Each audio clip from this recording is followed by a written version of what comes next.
Hey, xin chào các bạn, chào mừng các bạn đã quay trở lại với channel của tôi. Trong video clip ngày hôm nay thì tôi sẽ giới thiệu với các bạn những thông tin liên quan đến sĩ quan pháo binh sắp tới ở trong Warpath.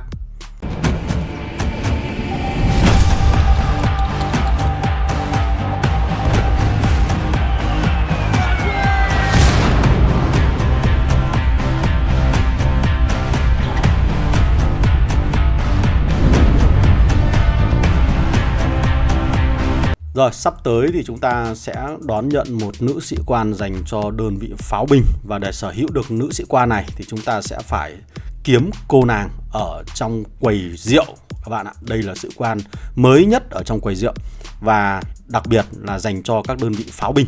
Và chúng ta sẽ cùng xem nữ sĩ quan trong quầy rượu này có gì đặc biệt. Ok. Rồi, trước tiên thì cô nàng này là một sĩ quan thuộc thế hệ thứ tư, đồng nghĩa với việc cô đang được xếp ngang phân với nữ hoàng tóc đỏ của chúng ta. Rồi, cô nàng này có 3 cái thuộc tính là dành cho các đơn vị pháo binh, có khả năng chiến đấu ở trên chiến trường và có khả năng sử dụng kỹ năng trong các pha giao tranh rất lớn. Kỹ năng của cô sẽ gồm có những kỹ năng sau đây. Trước tiên là kỹ năng chiến thuật. Đây là một kỹ năng đơn thuần, chỉ là gây ra sát thương với hệ số sát thương là 1800. Nếu như cô được triển khai cho các đơn vị pháo binh thì tăng cái hệ số sát thương kỹ năng này lên đến 25% nữa, tức là trên 2000. Rồi, kỹ năng thứ hai là một kỹ năng dạng tấn công, và kỹ năng này có thể được học bởi bất kỳ một đơn vị nào, bao gồm cả bộ binh và các đơn vị xe tăng hoặc là trực thăng. Kỹ năng này rất đơn giản thôi, nó chỉ tăng cường sát thương cho đơn vị lên đến 15%. Và khi đơn vị này đang ở trên chiến trường, đang đánh nhau ở trên chiến trường chứ không phải ở dạng đồn trú, thì nó sẽ được hưởng thêm 20% sát thương nữa, nâng tổng số lượng sát thương mà đơn vị này kiếm được là 35% sát thương. Một con số khá là lớn, phải không các bạn? Kỹ năng thứ ba là một kỹ năng đặc biệt, và kỹ năng này chỉ dành cho các đơn vị pháo binh.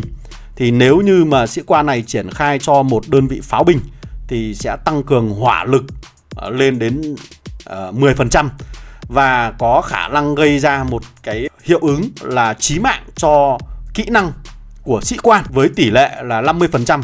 Và khi xuất hiện tình trạng chí mạng thì nó sẽ gây ra một lượng sát thương là 150% của sát thương đòn tấn công thường. Toàn bộ thông tin chi tiết thì các bạn có thể bấm vào cái hiệu ứng chí mạng này để chúng ta đọc thêm ở phần bên dưới này. Cái kỹ năng thứ tư là một kỹ năng dạng đặc biệt nữa, cũng chỉ dành cho các đơn vị về pháo binh. Nếu như mà triển khai trên các đơn vị pháo binh thì nó có khả năng gây ra được một hệ số sát thương kỹ năng sĩ quan là 200 điểm nữa.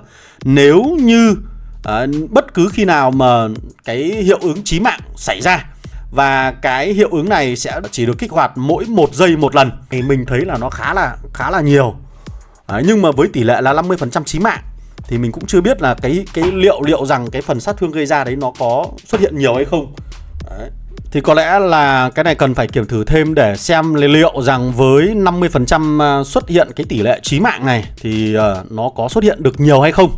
Và nếu như nó xuất hiện nhiều thì cái hệ số 200 này thực sự là rất là đáng giá trị đấy. Và khi chúng ta nâng cấp được toàn bộ 4 cái kỹ năng này lên level 5 thì chúng ta sẽ đánh thức được cô nàng này. Và cô nàng này đánh thức chúng ta sẽ có một kỹ năng bị động khác, đó là tăng tầm bắn lên một ô lưới của bản đồ. Đây là một kỹ năng rất giống với kỹ năng của cô nàng anh hùng nhân dân và nữ thần tự do. Và có nhiều người khi nhìn thấy bộ kỹ năng này thường hay đặt câu hỏi là liệu rằng khi triển khai cô nàng này với nữ thần tự do hoặc là anh hùng nhân dân thì có được cộng thành 6 ô hay không? Câu trả lời là không, bởi vì tối đa nó chỉ được nâng cấp lên một ô lưới của bản đồ thôi. Điều đó đồng nghĩa với việc là các đơn vị pháo binh của chúng ta đang có 4 ô lưới thì lắp thêm 2 sĩ quan có kỹ năng này nó cũng chỉ được cộng tối đa lên một ô thành 5 ô mà thôi. Cho nên là điều phù hợp nhất bây giờ có lẽ là chúng ta sẽ triển khai 3 cô nàng này cho 3 đơn vị pháo binh khác nhau, để từ đó chúng ta sẽ có 3 đơn vị pháo binh với 5 ô ở trên chiến trường.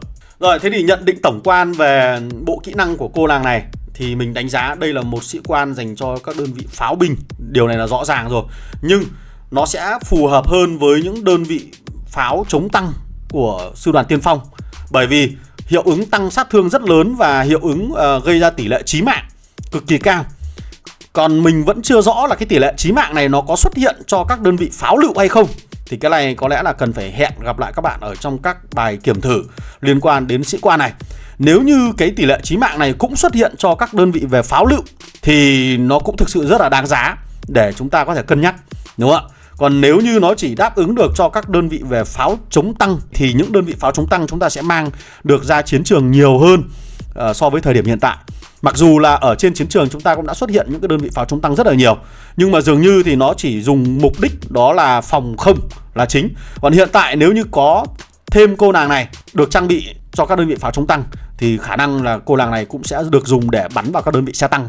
Còn nếu như trong điều kiện mà chúng ta không có cơ hội để đánh thức được cô nàng này thì chúng ta có thể học được những kỹ năng nào? Đây là một cái kỹ năng mà rất đáng giá dành cho tất cả các đơn vị, bao gồm cả bộ binh, bao gồm cả trực thăng, xe tăng hạng nhẹ, xe tăng chiến đấu chủ lực và xe tăng hạng siêu nặng đều có thể học được cái kỹ năng này. Thậm chí cả các đơn vị pháo lựu hoặc là dàn phóng tên lửa đều có thể học được kỹ năng này, bởi vì nó gây ra một lượng sát thương lên đến 35%, một cái con số rất lớn. Đó.